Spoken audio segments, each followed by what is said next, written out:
I want you to take a moment and stretch. If there's somebody you need to give them a bump, you can do that. Don't think we're hugging yet, but getting closer. I'm glad you're here.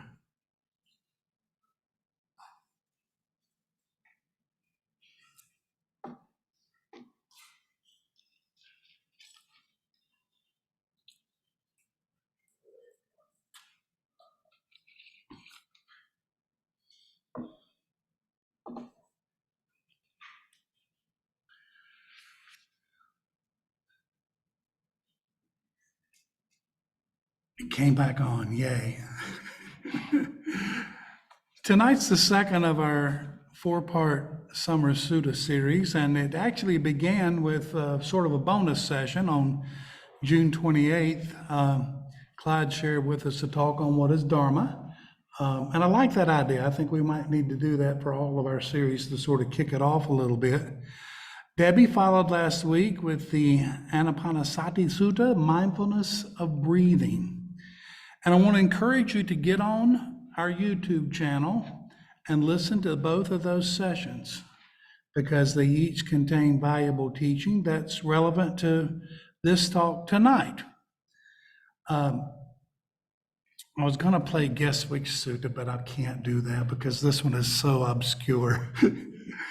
We are going to study tonight the Saddaka Sutta. I know it is not written by Neil Saddaka.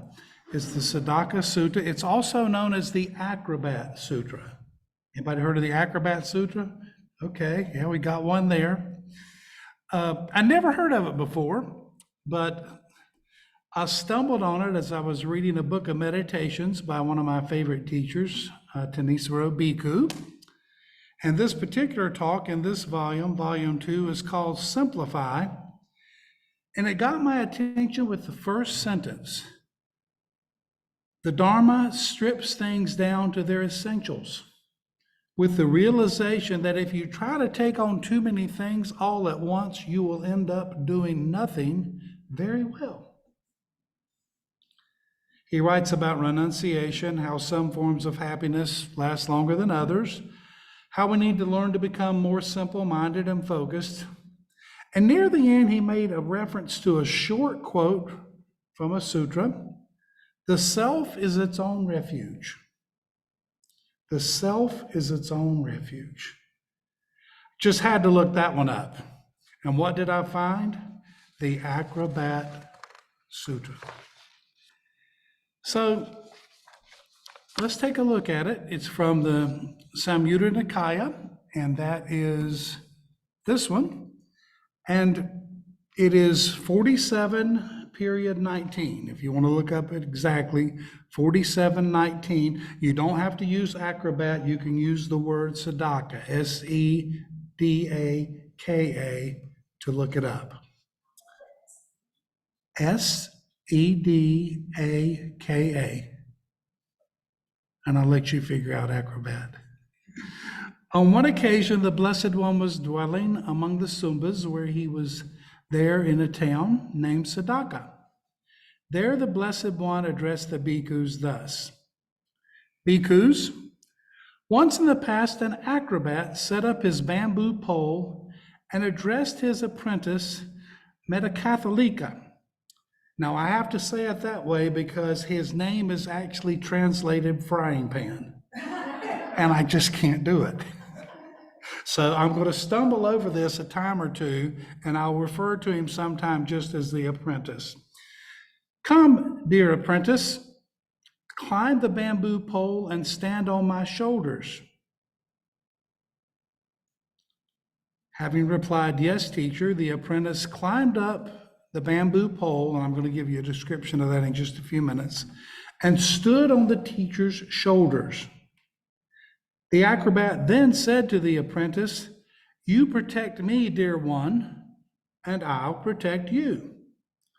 Thus, guarded by one another, protected by one another, we'll display our skills, collect our fee, and get down safely from the bamboo pole. When this was said, the apprentice replied, "That's not the way to do it, teacher. You protect yourself, teacher, and I'll protect myself. Thus, each self-guarded and self-protected will display our skills, collect our fee, and get down safely from the bamboo pole." The Blessed One said, that's the method there. It's just as the apprentice said to the teacher, "I will protect myself." Bhikkhus, thus should the establishments of mindfulness be practiced. I will protect others. Bhikkhus, thus should the establishments of mindfulness be practiced. Protecting oneself, one protects others. Protecting others, one protects oneself. And how is it, bhikkhus, that by protecting oneself, one protects others? By the pursuit, development, and cultivation of the four foundations of mindfulness. It is in such a way that protecting oneself, one protects others. And how? By patience, harmlessness, loving kindness, and sympathy. It is in such a way that protecting others, one protects oneself. So, at this point, let me stop and say thank you for your practice, because your practice is what strengthens our Sangha. Your practice is what gives you the opportunity to strengthen yourself and therefore have an opportunity to strengthen others. Your practice, your development and cultivation of the four foundations strengthens more than just you, and it's important. So let's take a closer look at the Acrobat Sutta. I had to take a few minutes to get on YouTube and watch some Eastern acrobats. What are they talking about when they're talking about the pole?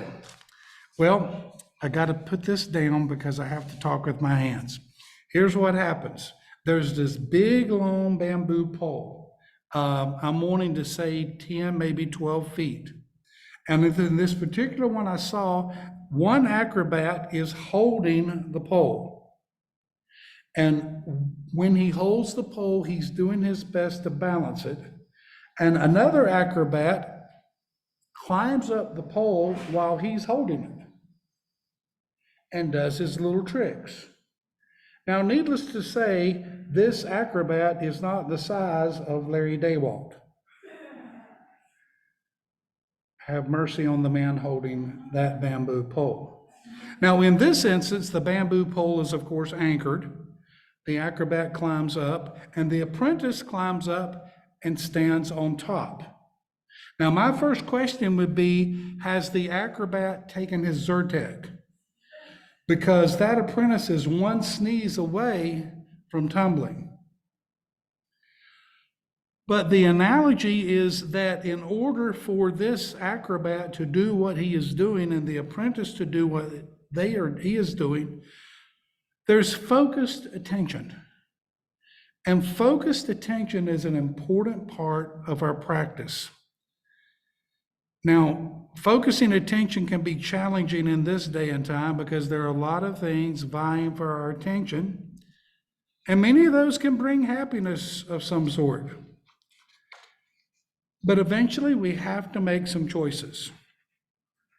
In the Dhammapada we read, if when you see that there's a greater happiness that comes from abandoning a lesser happiness, be willing to abandon that lesser happiness for the sake of the greater one.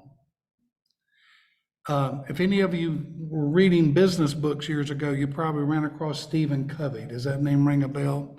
Stephen Covey put it this way: you have to decide what is your highest priorities, what those highest priorities are, and have the courage, pleasantly, smiling, non-apologetically, to say no to other things.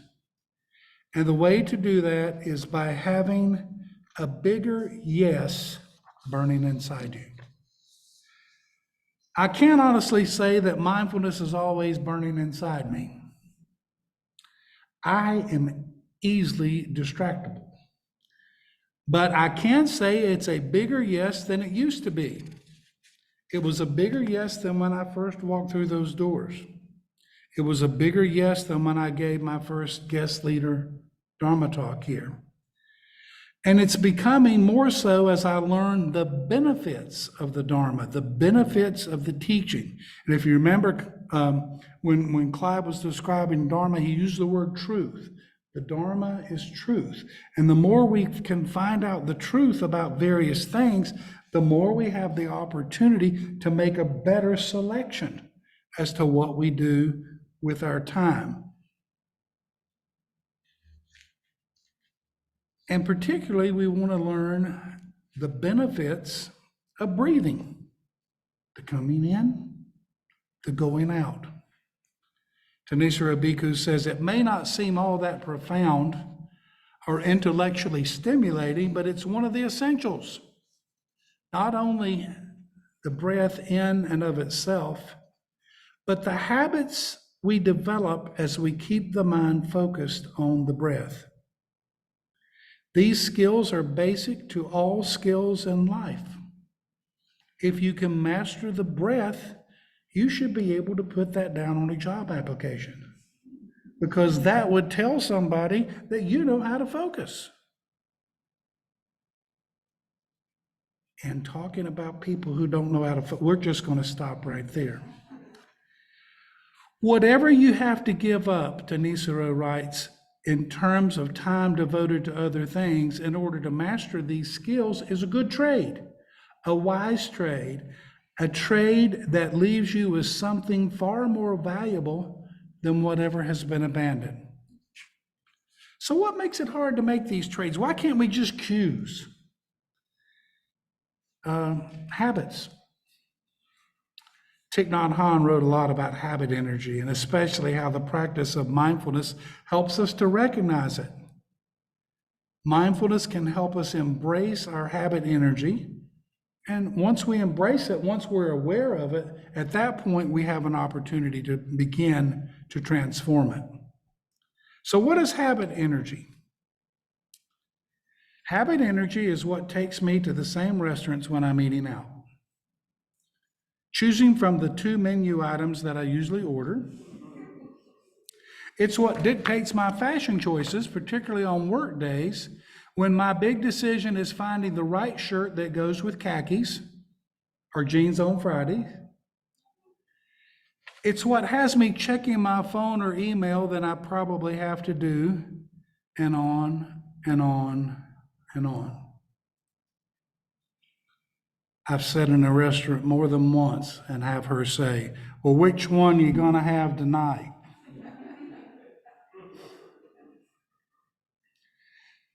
But mindfulness of our habit energy gives us the opportunity to ultimately find more time to focus on higher priorities. Those of you who keep a food journal probably know, if you keep a food journal, you have a high awareness of what you're eating. And if you don't, you don't. It's called fog eating. It's just a great big fog that sort of moves in, and you can't see, it just goes and goes and goes. So the Acrobat Sutta is telling us that ultimately we are responsible for our own balance, the balance on the bamboo pole. We are responsible for that in such a way that the self can become a refuge. Our own inner focus is significant, and yet others are directly affected by how well we do this. And insight meditation is not a selfish undertaking, because the quality of our interaction with all those around us depends on the degree of our own self-understanding and our own self-control. So how is it that by protecting oneself, one protects others? Well, the Acrobat Sutta says, by the pursuit, development, and cultivation of the 4 establishments of mindfulness. That's how it happens. It is in such a way that by protecting oneself, one protects others. So when we talk about the four foundations of mindfulness, we're talking about the Satipatthana Sutta. And it is number 10 in here, the middle length discourses. And one of the best books on that sutta is Mindfulness, A Practical Guide to Awakening, Joseph Goldstein. And if you're interested in these books, Steve has a picture of them, and he can send, if you don't want to write them all down, Clyde has a picture of them too. We'll communicate that, or if you want to come take your picture, that's fine. Before we talk about that, I do want to say one thing about books, though. It's one thing to learn from books. It's another thing to learn from being on the cushion. And each provides a unique, practical, and very needed education. Terminology is wonderful, but it's also wonderful to learn that at that 17 minutes where your back starts to hurt, you can breathe through it. I breathe through itches. If you breathe through an itch, it's tough, isn't it? But once you do it a time or two, you get confidence. So let's take a minute to talk about the Satipatthana Sutta, where we encounter these four foundations. Satipatthana, sati, mindfulness, patthana, setting forth. So the Satipatthana Sutta is the setting forth of mindfulness. It can be accessed in several places, including a wonderful website, accesstoinsight.org. About every sutta you can possibly think of, you can find at accesstoinsight.org for the bargain basement cost of free. But it's middle length discourses, Sutta 10. And this sutta is important because it proclaims the direct path to Nibbana. And don't just go from direct path to Nibbana, because in between, for the purification of beings, the overcoming of sorrow, overcoming of lamentation, for the destruction of suffering. Now that sounds good. The destruction of suffering and grief, for reaching the right path, and for the attainment of Nibbana. The four, what are they? A monk lives contemplating the body in the body, ardent, fully aware, and mindful, having overcome in this world covetousness and grief, contemplating feelings in feelings, contemplating consciousness in consciousness, contemplating mental objects in mental objects. And when we think of the word contemplation in the West, we perhaps use it just in terms of thinking. But it's not just thinking about something. Contemplation, as Greg Kramer wrote in one of his quarterly articles in Buddhist Studies, the practice of Dharma contemplation addresses the need for holistic and intimate contact with root teachings. In Dharma contemplation, we soak ourselves in the words of the Buddha, or possibly in other root texts, so that we can come to some direct experience of the wisdom they carry. One thing I enjoyed about studying and preparing for our spring retreat with Debbie and Clyde is to really get in there and take a look at those three characteristics of existence, to go a little bit deeper than you would otherwise go. Contemplation of the body begins with the breath. Debbie talked us through it last week. And remember, YouTube, if you put in Debbie George and you put in Dharma Talks, it's the first one that'll come up on mindfulness of breathing. Mindfulness of breathing through meditation gives us an opportunity that we would not otherwise have if we didn't have something that was always with us to focus on. So think about what happens to your body and mind in meditation. How do you react to pain? How do you react to stress? How do you compound this in such a way that you can bring your thoughts back to the center, to that breath? How can you teach yourself to be in the present moment when the mind wanders? Anytime we make progress in these areas, we bring protection and strength to ourselves. And I've found the Dharma and I've found mindfulness of breathing to be extremely valuable as a grief counselor. To be fully present, to be able to tell your mind, no, stay here. This man lost his wife. He needs your full attention. Please give it to him. Anytime we make progress in these areas, we have an opportunity to relieve suffering and to strengthen our minds. Again, from Tanisara Bhikkhu. And I'm going to read this to myself, and y'all can listen in. Realize that you don't have to straighten out the whole world before you're going to be able to gain awakening or before you're going to be able to sit down and meditate. Your only responsibility to the world is to focus on doing what is skillful. That's all you have to take care of. You're not going to find true happiness by straightening out the world. You can only find true happiness by straightening out the mind. Doing skillful things, saying skillful things, thinking skillful things. This is how your world is going to become a better world. This is how you're going to have balance. This is how you're going to be a Dharma acrobat.